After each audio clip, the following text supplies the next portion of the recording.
Lisa, President Biden declined to give a Super Bowl interview, but he did take to social media to share something that's bothering him, and he thinks millions of other Americans, too. Democrat Joe Biden took the oath of office in Washington, D.C., in front of the Capitol building to become the 46th President of the United States, CNN reported. He took the oath of office on the family Bible. Before that, Vice President Kamala Harris took the oath of office. In between the two oaths, Jennifer Lopez performed outside the Capitol. Biden called the day a day of democracy and a day of hope. How wrong he was and how he didn't know what the future held for this old man. Earlier, President Biden's personal attorney defended the president's mental capacity, which was disparaged in the special counsel report. This is a report that went off the rails. It's a shabby work product. I recall from that interview a president who engaged with the questions very directly and gave his best recollection. In an email to donors, the First Lady defended her husband, writing, "We should give everyone grace, and I can't imagine someone would try to use our son's death to score political points. Joe is 81, that's true, but he's 81 doing more in an hour than most people do in a day. His age, with his experience and expertise, is an incredible asset, and he proves it every day." Whoa, what? She knows what she's saying. I think she's obviously confused about something. He's not getting better every day. He's losing his pace and his memory, confuses state leaders, can't tell the date of his son's death, and forgets where to leave the stage. This is horrible to hear.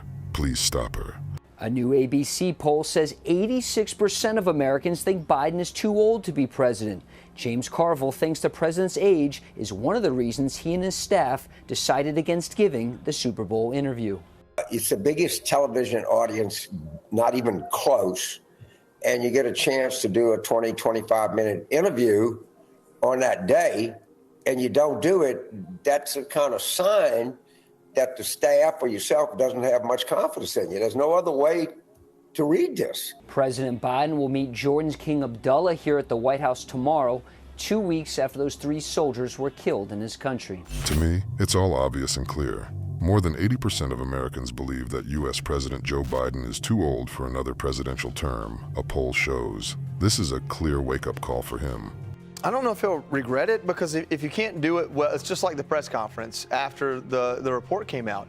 If you can't do it well, it's only doing more damage. I mean, it's a perfect opportunity to try and fix some damage. It's a perfect opportunity to come out, look sharp, use whatever opportunity to rest you can and prep.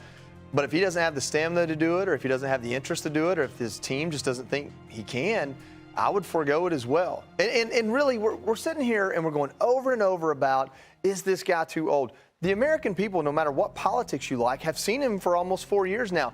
We know he struggles to recall things. He struggles to know where he is sometimes. He shows all the signs that we all see in our families and churches and communities of people that are getting elderly, and it's starting to affect them. It's up to each individual voter now to decide how much that matters. What the presenter said is correct. Why doesn't he just take some time to heal and devote some time to his health? I think it's obvious, and he needs it. He's an old man and he needs help. Well, and Lisa, I want to dig into this ABC poll that Lucas referenced a little bit more. So 86% of adults have concerns about Joe Biden's ability to serve, including 73% of Democrats. And so now Biden's surrogates, like Senator Chris Coons, have this to say. This is their defense. Press coverage focuses relentlessly on things that don't represent Joe Biden's real body of work. You can push towards that kind of result. That poll should have been about who's actually working to secure our border. Joe Biden, what that poll could have been about is who understands that our alliances keep us safer. Joe Biden, the idea that somehow Joe Biden forgot the date of his son's death is offensive and appalling. And what you should be focused on, in my view, what that poll should have focused on, what our nation should focus on. I mean, at least it's pretty hard for someone to defend a poll where 86% of Americans have concerns with Joe Biden's ability to do the job for a second term. There's not even anything to discuss. What his aides are saying is a load of crap. I am not sure that he can somehow govern in a second term, and my words are backed up by the results of polls where Americans say that they do not want to see Biden again. It will be a total disaster for our country if he gets a second term as president. Friends, think about it for yourselves. What do you have to say about it? Write your opinion in the comments, and don't forget to watch other shocking news on the channel.